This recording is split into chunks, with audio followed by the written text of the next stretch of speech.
Two young men are running from East to West Berlin.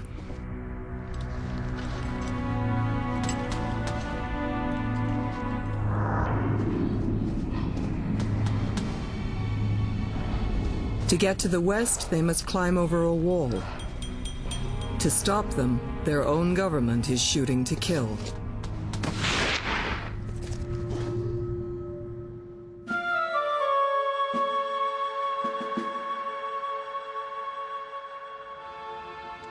August 1961. A wall is built, separating the people of East and West Berlin. East Berliners will go to any lengths to get free. They will trick their way past border checkpoints by hiding in trucks and cars. They will swim across freezing canals and rivers. They will even fly planes over the wall to airlift an escapee out. The barrier that provoked this courageous and inventive behavior was built right through Berlin. Two walls contain a zone stripped of all cover. It is the death strip, where people are shot if they are seen. The first victim is Gunther Litvin. He dies just 11 days after the city is divided. Until that time, not a single shot had been fired at the Berlin Wall. The shoot-to-kill policy began with my brother's death. Many more died before the wall fell. The death strip ran for 28 miles through the city. Over 300 guard towers kept a 24-hour watch on the barrier. The wall was continually being improved and upgraded, and obstacles added to prevent escape. Today, the Berlin Wall has all but vanished. All that remains is a line of cobblestones marking its route.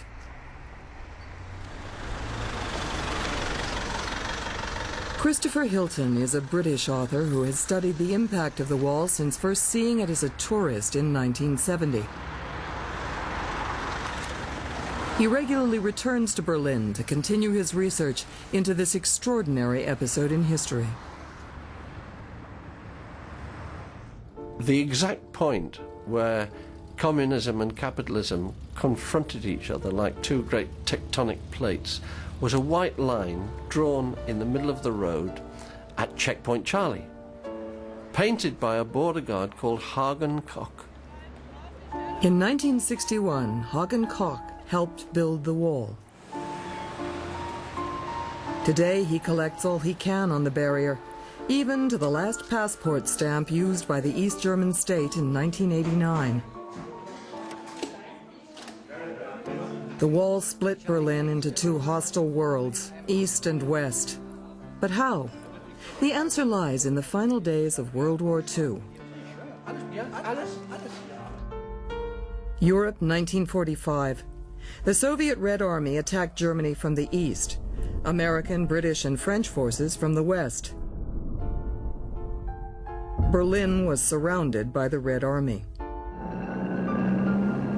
The Soviets shot their way into the center of Berlin.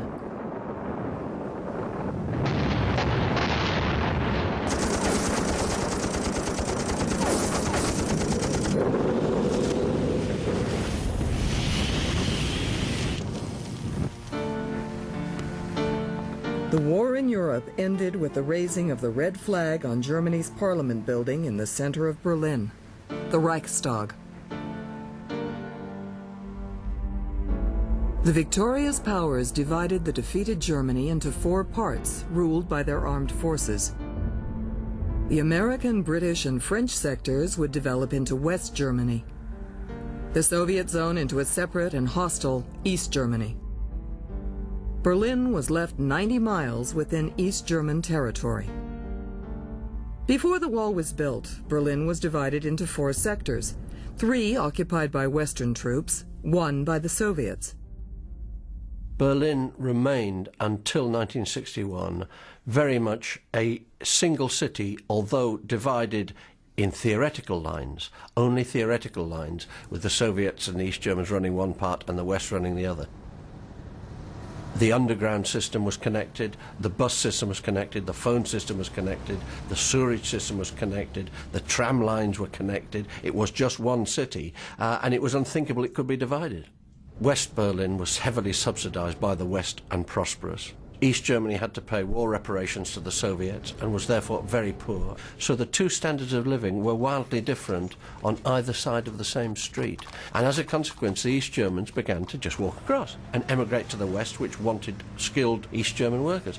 And East Germany began to hemorrhage at the rate of a small town a year. Well, if you've only got 19 million to start with, you know where the logic of that's going to go. It's going to go to oblivion. To stop the hemorrhage of its own citizens, the East German government barred the way west. Troops were deployed on Sunday, August 13th, 1961. They stood, literally shoulder to shoulder, dividing the city. People couldn't understand that this was going to be a permanent division of their city, and they really wouldn't be able to walk across the street to see their mother anymore. It took a few weeks for a wall to be built right through Berlin. Until then, barbed wire formed the barrier.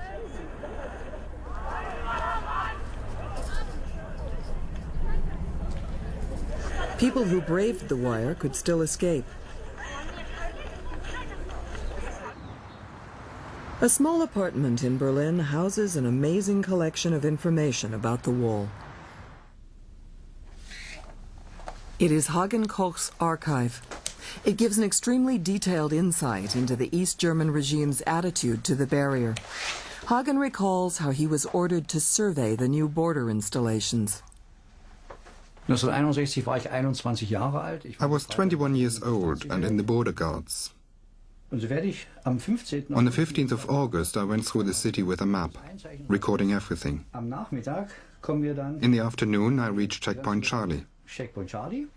On the western side, people were protesting, throwing stones and bottles.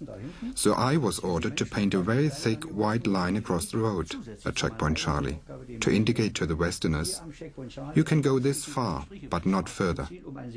At the time, I believed the wall would be a good thing and prevent my country, East Germany, being drawn into World War III. Despite these hazards, smoke and tear gas bombs. As West Berliners realized their city had been cut in two overnight, tensions rose and violence increased. In the early days of the wall, there were still weak points. There was even an apartment building in Bernaustrasse where people could walk into their front doors from the east, then jump out their windows into the west. East Berliners who have apartments facing the border take the long chance when they get orders to leave their homes for the interior. While an East German guard attempts to yank her back to prison, West Berliners pull her to a fire net and freedom.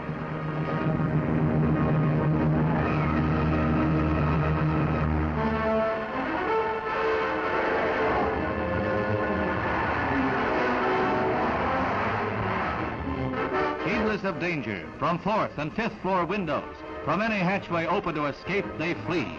This woman drops into a net held by alerted firemen. And then, as a tense crowd watches, she is followed by her husband.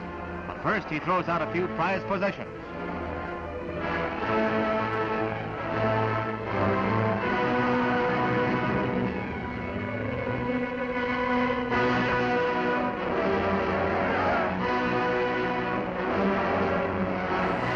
Determined to protect their people from such temptations, the East Germans are raising homes and buildings along the border.